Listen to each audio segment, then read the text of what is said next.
नमस्कार, मैं हूं आपके साथ हिमानी नैथानी। सुबह के 8 बजने को हैं और हम लेकर हाजिर हैं हमेशा की तरह सारा देश थोक खबरें। तो आइए बिना देर किए शुरुआत करते हैं फटाफट खबरों के सफर की। आतंकी हमले के अलर्ट के बीच 26 जनवरी से पहले एनआईए और एटीएस ने 6 शहरों में छापेमारी कर आतंकी संगठन आईएसआईएस के 14 संदिग्धों को पकड़ा है।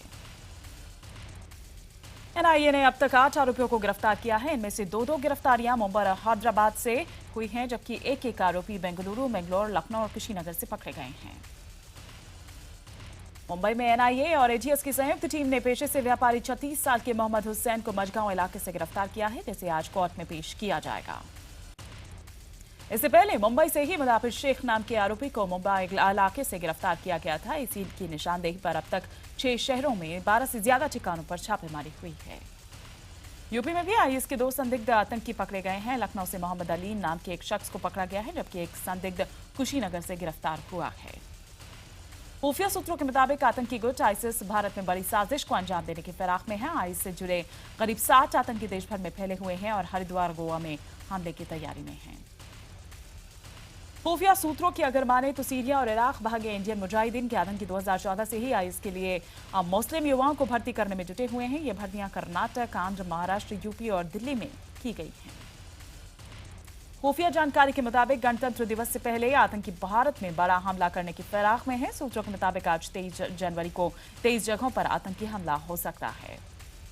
सूत्रों के मुताबिक बांग्लादेश में सक्रिय आतंकी संगठन हिजबुल तहरीर इन हमलों को अंजाम दे सकता है। इस काम में जैश ए मोहम्मद, इंडिया मुजाहिदीन और लश्कर ए तैयबा मदद कर सकते हैं। 26 जनवरी से पहले आतंकी खतरे को देखते हुए दिल्ली में हाई अलर्ट घोषित कर दिया गया है। सारे बॉर्डर्स को सील कर दिया गया है। सभी जगहों पर कड़ी चौकसी बरती जा रही है। दिल्ली पुलिस ने एक ऑल्टो कार को लेकर अलर्ट जारी किया है। इस कार को 14 जनवरी को पठानकोट जाने के लिए 3 संदिग्ध आतंकियों ने किराए पर लिया था, लेकिन 20 जनवरी को इसके ड्राइवर विजय कुमार का शव मिला। ऑल्टो कार अभी भी गायब बताई जा रही है। जानकारी के मुताबिक सफेद रंग की इस कार पर हिमाचल का नंबर है। कार किराए पर लेने वाले तीनों संदिग्ध आतंकी लापता हैं। ऑल्टो कार के गायब होने के बाद पंजाब और हिमाचल प्रदेश में भी हाई अलर्ट जारी कर दिया गया है। दोनों राज्यों की पुलिस इस मामले की जांच कर रही है। खुफिया एजेंसीज के अलर्ट के बाद हो रही कार्रवाई पर केंद्रीय गृह राज्य मंत्री किरण रिजिजू का यह कहना है कि देश विरोधी ताकतों के खिलाफ सभी सरकारी एजेंसियां एकजुट होकर काम कर रही हैं। सूत्रों के मुताबिक पठानकोट आतंकी हमले को लेकर शक के घेरे में आए एसपी सलविंदर सिंह को एनआईए से क्लीन चिट मिल गई है। जांच एजेंसी को एसपी के खिलाफ कुछ भी गलत हाथ नहीं लगा। बीजेपी नेता शाहनवाज हुसैन को आतंकी संगठन आईएस ने धमकी भरी चिट्ठी भेजी है। चिट्ठी में शाहनवाज को भला बुरा कहा गया है और जान से मारने की धमकी दी गई है। कड़ी सुरक्षा के बीच आज सुबह 9 बजे से गणतंत्र दिवस परेड की फुल ड्रेस रिहर्सल होगी, जिसके चलते दिल्ली के कुछ मेट्रो स्टेशन पर आवाजाही बंद रहेगी, लेकिन इस दौरान यात्री मेट्रो इंटरचेंज कर सकेंगे। केंद्रीय सचिवालय और उद्योग भवन स्टेशन सुबह 5 बजे से लेकर 12 बजे तक बंद रहेगा। रेस कोर्स और पटेल चौक स्टेशन सुबह 8:45 से 12 बजे तक बंद रहेगा। गणतंत्र दिवस पर नोएडा में किसी भी तरह के आतंकी हमले से निपटने के लिए बड़े पैमाने पर तैयारियां की गई है। शहर के मुख्य एंट्री पॉइंट्स के साथ साथ संवेदनशील जगहों पर बंकर्स बनाए गए हैं। जयपुर में भी गणतंत्र दिवस समारोह के मद्देनजर हाई अलर्ट जारी किया गया है। सूत्रों के मुताबिक आतंकी संगठन इस बार गणतंत्र दिवस के मुख्य समारोह को निशाना बना सकते हैं। मध्य प्रदेश में भी पहली बार 26 जनवरी के मौके पर आतंकी हमले से निपटने के लिए नए बंदोबस्त किए गए हैं। सिमी और इंडियन मुजाहिदीन के आतंकी हमले की आशंका की वजह से प्रदेश में हाई अलर्ट है। जम्मू कश्मीर में भी 26 जनवरी को काफी सतर्कता बरती जा रही है। सीमा पर बसे राजौरी जिले में सभी हाईवेज और अंदरूनी रास्तों पर सुरक्षा बल अलर्ट हैं। जम्मू कश्मीर पुलिस ने अनंतनाग से भागे पुलिसकर्मी के 2 साथियों को हथियार और गोला बारूद के साथ गिरफ्तार कर लिया है। 1 हफ्ते की खोज के बाद दोनों युवक पकड़े गए। आज 23 जनवरी को नेताजी सुभाष चंद्र बोस का जन्मदिन है और इस मौके पर पीएम मोदी नेताजी से जुड़ी 100 फाइलों को सार्वजनिक करेंगे। इसके बाद हर महीने 25 फाइलें पब्लिक की जाएंगी। आपको बता दें कि नेताजी का परिवार सुबह 10:30 बजे संसद पहुंचेगा, जिसके बाद दोपहर 12:30 बजे पीएम मोदी दस्तावेज को सार्वजनिक करेंगे। इन फाइलों को डिजिटल संस्करण भी मुहैया कराया जाएगा। लखनऊ में अंबेडकर यूनिवर्सिटी के दीक्षांत समारोह में पहुंचे पीएम मोदी को छात्रों के विरोध का सामना करना पड़ा। वहां मौजूद कुछ छात्रों ने मोदी गो बैक और मुर्दाबाद के नारे लगाए। वहीं दीक्षांत समारोह में पीएम मोदी आत्महत्या करने वाले दलित छात्र रोहित वेमुला का जिक्र कर भावुक हो गए। उन्होंने कहा कि युवा रोहित की आत्महत्या से उसके मां बाप पर क्या बीती होगी। लखनऊ से पहले प्रधानमंत्री मोदी अपने संसदीय क्षेत्र वाराणसी पहुंचे, जहां पर उन्होंने महामना एक्सप्रेस को हरी झंडी दिखाई। दिव्यांग बच्चों से मुलाकात कर उन्हें सहायता उपकरण बांटे गए। हैदराबाद यूनिवर्सिटी में 3 दिन से भूख हड़ताल कर रहे छात्र वीसी के इस्तीफे की मांग पर अड़े हुए हैं। यूनिवर्सिटी ने रोहित के परिवार को 8 लाख रुपए मुआवजा देने का ऐलान किया है। इधर विवाद बढ़ता देख मानव संसाधन विकास मंत्रालय ने रोहित की मौत की जांच के लिए न्यायिक आयोग का गठन कर दिया है। विरोध में अब तक 14 दलित स्टाफ ने नौकरी से इस्तीफा दे दिया है। रोहित की खुदकुशी को लेकर निशाने पर आए एबीवीपी ने यह मांग की है कि मामले की फिर से जांच हो। सुसाइड नोट के मद्देनजर एएसए और सिपाही छात्र नेताओं के खिलाफ एफआईआर दर्ज हो। मुरादाबाद में पीएचडी छात्र विमला को इंसाफ दिलाने के लिए पेंटर्स ने डीएम कार्यालय के बाहर प्रदर्शन किया। इन लोगों ने जस्टिस फॉर रोहित विमला के नाम से 10 फीट लंबी पेंटिंग बनाई। बीजेपी अध्यक्ष पद के चुनाव से पहले प्रधानमंत्री नरेंद्र मोदी आज अमित शाह समेत दूसरे पदाधिकारियों से मिलेंगे। ये मुलाकात आज शाम को 7 RCR में होगी। इधर कांग्रेस उपाध्यक्ष राहुल गांधी आज एक दिन के बुंदेलखंड दौरे पर महोबा के गांव में जाएंगे। इस दौरान वो किसानों के साथ पदयात्रा करेंगे और जयपुर में इंदिरा गांधी की मूर्ति का अनावरण करेंगे। केंद्रीय मंत्री निरंजन ज्योति ने राहुल गांधी पर निशाना साधते हुए कहा कि जब कांग्रेस के हाथ से सत्ता चली गई तब उन्हें बुंदेलखंड के किसानों की याद आ रही है। पंजाब के मुख्यमंत्री प्रकाश सिंह बादल की नवा शहर में तबीयत बिगड़ने के बाद देर रात उन्हें चंडीगढ़ के पीजीआई अस्पताल में ले जाया गया। सांस की परेशानी के चलते उन्हें आईसीयू में भर्ती कराया गया। बिहार के स्वास्थ्य मंत्री तेज प्रताप ने जेडीयू विधायक सरफराज आलम को जेल में डाल देने की बात कही है। सरफराज पर दिल्ली के एक दंपति ने दुर्व्यवहार का आरोप लगाया था। सरफराज आलम को पटना रेल पुलिस ने पूछताछ के लिए नोटिस भेजा है। पुलिस ने उन्हें आज शाम 5 बजे तक पटना जंक्शन पर पेश होने को कहा है। बीएमसी चुनाव के करीब आने के साथ ही शिवसेना ने बाल ठाकरे स्मारक के मुद्दे पर बीजेपी को चेतावनी देते हुए कहा है कि मुख्यमंत्री स्मारक बनाने के अपने वादे को पूरा करें। वहीं मुख्यमंत्री देवेंद्र फडणवीस ने गेंद शिवसेना के पाले में डालते हुए दलील दी है कि स्मारक बनाने का काम अब बीएमसी को पूरा करना है। सरकार ने सारी इजाजत दे दी है। दिल्ली सचिवालय से 1984 सिख दंगों की अहम फाइलें गुम हो गई हैं। सूत्रों के मुताबिक इसको लेकर गृह विभाग ने सभी महकमों को सर्कुलर जारी किया है। शुक्रवार को दिल्ली में चौथा कार फ्री डे मनाया गया। विश्वविद्यालय मेट्रो स्टेशन से लेकर छत्र प्रसाद स्टेडियम तक कार फ्री जोन रहा। समाजवादी पार्टी नेता और पूर्व सांसद अतीक अहमद के 11 साल के बेटे की गोली चलाने का वीडियो सामने आया है। ये वीडियो इलाहाबाद में 15 जनवरी को हुई अतीक अहमद के साले की शादी का है। वीडियो में खुद अतीक अहमद माउजर में गोली भरकर बच्चे को देते हुए नजर आ रहे हैं। अतीक अहमद का यह कहना है कि आजकल इस तरह के खिलौने बाजार में हैं जो कि बिल्कुल माउजर की तरह नजर आते हैं। बीजेपी नेता लता वानखड़े को एमपी के महिला आयोग की अध्यक्षा बनाने पर आम आदमी पार्टी ने भोपाल में प्रदर्शन किया। पार्टी का आरोप है कि लता ने सरपंच रहते अवैध नियुक्तियां की थी। छत्तीसगढ़ के खेल और युवा कल्याण मंत्री भैया लाल राजवाड़े ने विवादित बयान दिया है। वन विभाग की संसदीय सचिव भरतपुर से विधायक चंपा देवी पावले पर उन्होंने मीडिया के सामने आपत्तिजनक टिप्पणी की। जम्मू कश्मीर के निर्दलीय विधायक इंजीनियर रशीद के खिलाफ धमकी देने का केस दर्ज हुआ है। रशीद ने पुलवामा में बीजेपी नेता को लश्कर के हवाले करने की धमकी दी थी। Kolkata hit and run case में आरोपी सादिया सोराब ने अपना गुनाह उसने कबूल कर लिया है। टीएमसी नेता के बेटे ने पुलिस के सामने ये माना है कि उसने ही एयरफोर्स के अधिकारी को अपनी ऑडी कार से कुचला था। सलमान खान के हिट एंड रन मामले में महाराष्ट्र की याचिका पर आज सुप्रीम कोर्ट में सुनवाई होनी है। याचिका में कहा गया है कि रविंद्र पाटिल का बयान सही था और उसे तरजीह दी जानी चाहिए। दिल्ली के मुख्यमंत्री अरविंद केजरीवाल ने करण जौहर के बयान का समर्थन किया है। उन्होंने ट्वीट कर पीएम मोदी पर निशाना साधते हुए कहा कि इस देश में सिर्फ एक ही व्यक्ति को मन की बात कहने का हक है। करण जौहर ने जयपुर में साहित्य फेस्टिवल में कहा था कि हमारे देश में बोलने की आजादी नहीं है। उन्होंने कहा कि यहां व्यक्तिगत बातचीत पर ही जेल भेज दिया जाता है। करण जौहर के इस बयान के बाद विपक्षी दलों ने एक बार फिर केंद्र सरकार पर हमला बोलना शुरू कर दिया है। वहीं सरकार ने पलटवार करते हुए कहा कि चुनाव के बाद कुछ लोग राजनीतिक प्रोपेगेंडा के शिकार बन जाते हैं। असहिष्णुता को मुद्दा बनाने का केंद्रीय मंत्री उमा भारती ने देश को बदनाम करने की एक साजिश बताया है। उन्होंने कहा कि वामपंथी और कांग्रेस नरेंद्र मोदी को बतौर प्रधानमंत्री बर्दाश्त नहीं कर पा रही हैं।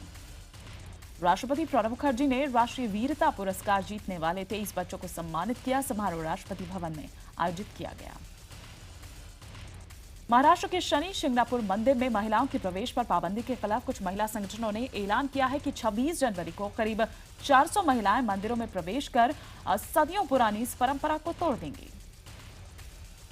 लेकिन उधर मंदिर ट्रस्ट ने भी कह दिया है कि वो किसी भी हाल में महिलाओं को मंदिर के भीतर घुसने नहीं देंगे। टकराव को देखते हुए पुलिस ने अभी से सुरक्षा कड़ी कर दी है। एमपी सरकार ने यौन उत्पीड़न के आरोपी स्वामी नित्यानंद के विवादित पोस्टर की जांच के आदेश दे दिए हैं। सरकार का यह कहना है कि यह पोस्टर जनसंपर्क विभाग की तरफ से नहीं लगाए गए। लुधियाना में कांग्रेस कार्यकर्ताओं ने भैंस के आगे बीन बजाकर नगर निगम के खिलाफ प्रदर्शन किया। इनका आरोप है कि कई योजनाएं रुकी हुई हैं, जिससे लोगों को सहूलियत नहीं मिल रही। इधर गुड़गांव में लॉ की छात्रा ने अपनी मां के लिव इन पार्टनर पर रेप का आरोप लगाया है। पीड़िता का यह कहना है कि मां ने भी उसकी मदद नहीं की। कोर्ट ने आदेश पर पुलिस ने मामला दर्ज कर लिया है। पूर्वी दिल्ली के खिचड़ीपुर में 2 बहनों का शव मिलने से सनसनी फैल गई है। इधर पीड़ित परिवार ने हत्या का आरोप पड़ोस में रहने वाले एक युवक पर लगाया है। पटना में एक पिता ने अपने 3 बच्चों को कोल्ड ड्रिंक में जहर मिलाकर पिला दिया और उसके बाद खुद भी जहर पी लिया। गंभीर हालत में सभी को पड़ोस के लोगों ने किसी तरह से पीएमसीएच अस्पताल पहुंचाया, जहां पर एक बेटी की मौत हो गई तो वहीं 2 बच्चों की हालत अब भी गंभीर बनी हुई है।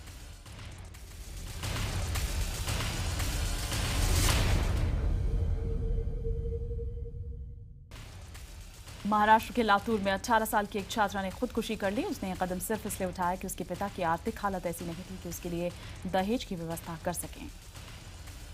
वाराणसी में बीएचयू की छात्रा के साथ बलात्कार का मामला सामने आया है। आरोपी छात्रा का सीनियर बताया जा रहा है, जिस पर यह आरोप है। पुलिस ने मुकदमा दर्ज कर लिया है और आरोपी की तलाश तेज कर दी है। बागपत में स्कूल के 2 छात्रों पर अपनी क्लासमेट के साथ गैंगरेप करने का मामला सामने आया है। पुलिस ने मामले की शिकायत दर्ज कर आरोपियों की तलाश शुरू कर दी है।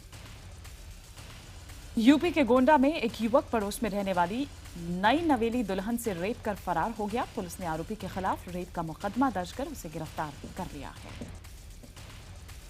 यूपी के मिर्जापुर में 25 साल की विवाहित महिला से गांव के ही एक युवक पर बलात्कार का आरोप लगा है। पीड़ित महिला की शिकायत पर पुलिस ने आरोपी को गिरफ्तार कर लिया है। बुलंदशहर में स्वास्थ्य विभाग की टीम ने छापा मारकर लिंग परीक्षण करने वाले डॉक्टर्स और दलालों को गिरफ्तार कर लिया है। हालांकि छापे से पहले अल्ट्रासाउंड सेंटर का रेडियोलॉजिस्ट मौके से फरार हो गया। उत्तराखंड के हल्द्वानी में पति ने अपनी पत्नी की चाकू से गोदकर हत्या कर दी। बताया जा रहा है कि दोनों के बीच किसी बात पर कहासुनी हुई थी। पुलिस ने आरोपी पति को गिरफ्तार कर लिया है। बिहार के भागलपुर में रेप का विरोध करने पर गांव के ही युवकों ने महिला पर तेजाब फेंक दिया, जिससे महिला पूरी तरह से झुलस गई। एसएसपी ने आरोपियों को तुरंत गिरफ्तार करने के निर्देश दिए हैं। लखीमपुर खीरी जिले में अगवा हुई 3 बहनों के मामले में एसटीएफ ने 3 बदमाशों को गिरफ्तार कर लिया है। घटना के 6 दिन घंटों की मुठभेड़ के बाद आरोपियों की गिरफ्तारी हुई। कानपुर की बिधुना में खेत में 3 अजगर मिलने से हड़कंप मच गया। गांव वालों ने अजगरों पर ईंट पत्थर से हमला बोल दिया, जिसमें एक अजगर की मौत हो गई। यूपी के बांदा में दिन दहाड़े एक दुकान में लैपटॉप पर नाबालिग चोर ने हाथ साफ कर लिया। शोरूम में लगे सीसीटीवी कैमरे में चोरी की वारदात कैद हो गई। भोपाल के सन सिटी गार्डन में शादी के दौरान 2.5 लाख के गहने चोरी होने के मामले में संदिग्ध चोर की तस्वीरें सीसीटीवी में कैद हो गई। पुलिस अब आरोपी की तलाश कर रही है। राजस्थान की भीलवाड़ा में 15 तोला सोना और 2 लाख रुपए की चोरी के मामले में पुलिस 3 संदिग्ध बच्चों की तलाश में जुटी हुई है। ये तीनों सीसीटीवी कैमरा में कैद हो गए। नोएडा में आपसी झगड़े की वजह से एक दंपति ने पंखे से लटककर सुसाइड कर लिया। दोनों सेक्टर 58 की एक कंपनी में काम करते थे और आए दिन दोनों के बीच झगड़ा होता रहता था। मार्च में धर्मशाला में भारत और पाकिस्तान के बीच होने वाले मैच को लेकर विरोध सामने आ रहा है। कुछ युवा संगठनों ने मैच रद्द न होने पर भूख हड़ताल की धमकी दी है। बेंगलुरु की कंपनी में काम करने वाली एक महिला इंजीनियर की हत्या के आरोपी को बेंगलुरु पुलिस ने पलवल के गांव से गिरफ्तार किया है। 31 साल की कुसुम रानी की कुछ दिनों पहले गला घोंटकर हत्या कर दी गई थी। राजस्थान के सीकर में डॉक्टर्स की लापरवाही के चलते एक मरीज की मौत होने के बाद मृतक के परिजन आक्रोशित हो गए और शव को हाईवे पर रखकर करीब 5 घंटे तक प्रदर्शन किया। कोटा में एक और कोचिंग छात्र ने फांसी का फंदा लगाकर आत्महत्या कर ली। पिछले 3 दिनों में कोचिंग छात्रों द्वारा आत्महत्या करने का ये तीसरा मामला है। पुलिस मामले की जांच कर रही है। त्रिपुरा के धर्मनगर में एक पति ने अपनी पत्नी और 2 बच्चों को सोते वक्त जिंदा जला दिया। बताया जा रहा है कि आरोपी अपनी पत्नी के मायके जाने से काफी खफा था। इलाहाबाद में कड़ाके की ठंड में माघ मेले के श्रद्धालु परेशान हैं। इनका आरोप है कि मेला प्रशासन ने यहां इंतजाम के नाम पर खानापूर्ति की है। मसूरी में सैलानी हैं वो खुशमिजाज मौसम का लुत्फ उठा रहे हैं। यहाँ दिन भर चटक धूप रहने से सैलानी खुश हैं और रात ठंड से बचने के लिए अलाव का सहारा ले रहे हैं। फिल्म अभिनेत्री काजोल जयपुर लिटरेचर फेस्टिवल में शिरकत कर रही हैं। काजोल के साथ साथ उनकी मां तनुजा भी जयपुर पहुंची हैं। काजोल आज लेखक अश्विन सांघे की किताब सियालकोट सागा का विमोचन करेंगी। साहित्य अकादमी की पहल के बाद अब लेखकों ने सम्मान वापस लेना शुरू कर दिया है। इनमें नंद भारद्वाज, नयनतारा सहगल भी शामिल हैं। इन्होंने पिछले साल असहिष्णुता के मुद्दे पर पुरस्कार लौटाए थे। मशहूर नृत्यांगना मृणालिनी साराभाई को उनकी बेटी मलिका साराभाई ने नृत्य कर अंतिम विदाई दी। मृणालिनी का 97 साल की उम्र में गुरुवार को निधन हुआ था। बॉम्बे हाई कोर्ट ने क्या कूल हैं हम में अश्लीलता को लेकर फिल्म के प्रोड्यूसर, डायरेक्टर और राइटर को नोटिस जारी किया है। याचिकाकर्ता ने फिल्म के अश्लील होने की शिकायत पर बैन की मांग की है। इधर रणबीर कपूर ने कटरीना से अलग होने के बाद एक ब्रेकअप पार्टी रखी थी जिसमें उनके कुछ करीबी दोस्त ही शामिल हुए। यामी गौतम ने ट्विटर पर पुलकित सम्राट के साथ अपनी एक तस्वीर शेयर की है। खबर है कि पुलकित का अपनी पत्नी से तलाक सिर्फ यामी के करीब आने की वजह से ही हो रहा है। विशाल भारद्वाज की अगली फिल्म रंगून इसी साल 30 सितंबर को रिलीज होगी। सूत्रों की अगर माने तो ये फिल्म सेकेंड वर्ल्ड वॉर पर आधारित होगी। फिल्म में पहली बार शाहिद के साथ सैफ अली खान भी नजर आएंगे। उधर आईएस पेरिस की तर्ज पर अब ट्यूनीशिया में हमला करने की फिराक में है। उसने वीडियो जारी कर अपने समर्थकों से मोरक्को और ट्यूनीशिया में हमला करने की बात कही है। चीन में भारी बर्फबारी और बारिश के चलते तापमान -47 डिग्री तक जा पहुंचा है। लोगों को अगले कुछ दिनों तक घरों में ही रहने की हिदायत दी गई है। उत्तरी चीन में इस कदर ठंड पड़ रही है कि हार्बन सिटी में पेंगुइन तक कांपते हुए नजर आ रहे हैं। यहां तापमान -30 डिग्री सेल्सियस तक गिर गया है। पिछले एक हफ्ते से बर्फीले तूफान से जूझ रहे अमेरिका के वाशिंगटन डीसी समेत 6 राज्यों में इमरजेंसी घोषित कर दी गई है। मौसम विभाग के मुताबिक आने वाले दिनों में बर्फबारी और बढ़ सकती है। मिस्र की राजधानी कायरा में एक बम धमाके में 7 पुलिसकर्मी समेत 10 लोगों की मौत हो गई। सुरक्षा एजेंसियों के आतंकी ठिकाने पर छापेमारी के दौरान यह धमाका हुआ। इटली के कग्लियरी में 2 मेट्रो ट्रेनों के बीच हुई टक्कर में कई लोगों को गंभीर चोटें आई हैं। यह हादसा दोनों ट्रेनों के एक ही ट्रैक पर आने के चलते हुआ। उत्तरी चीन में एक साइबेरियन चीते को पहली बार कैमरे में काफी नजदीक से कैद किया गया। इंफ्रारेड कैमरे से ली गई तस्वीरों में साइबेरियन चीता घूमता फिरता नजर आ रहा है। भारत और ऑस्ट्रेलिया के बीच सीरीज का 5वां और आखिरी वनडे मैच आज सिडनी में खेला जाएगा। लगातार 4 मैच हारने के बाद टीम इंडिया सीरीज में जीत का खाता खोलना चाहेगी। टीम इंडिया के उप कप्तान विराट कोहली का यह कहना है कि सिडनी वनडे में खिलाड़ियों का मनोबल काफी ऊंचा है। हर खिलाड़ी के अंदर अभी भी जीत की भूख बाकी है।